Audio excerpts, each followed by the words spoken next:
We have seen in the last 12 months really a growing appetite for 4+ hour batteries. So under AEMO's ISP step change scenario, which is what we're looking at on this particular chart on the right here, coal is expected to exit the market by the mid to late 2030s. So, I mean, that's only, a bit more over 10 years away. So as that coal exits the market, those 2-hour batteries that we have at the moment aren't really going to cut it. We're going to need a longer storage duration to provide that stability in the grid. So those 4+ hour systems start to become really important as more and more coal exits the market.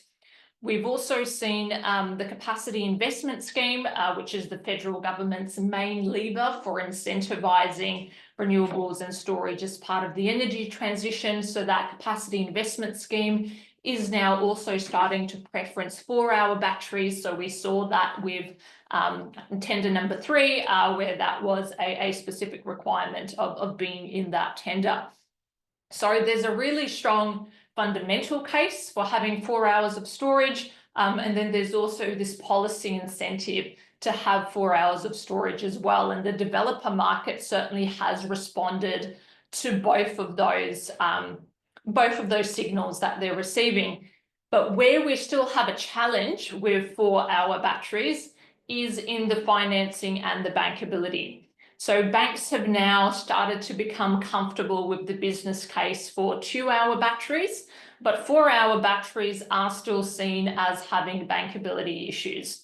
So the thing with 4+ hour batteries is that the business case starts to become very sensitive to those coal closures. So if say governments step in and extend the life of coal, that's a really big risk to the revenue of those longer duration systems. And there's a lot of uncertainty around that. So banks still see a fair bit of risk with 4-hour systems, even though the fundamental value is there for those systems. So really for anyone developing a 4-hour battery, contracts become a really essential change. So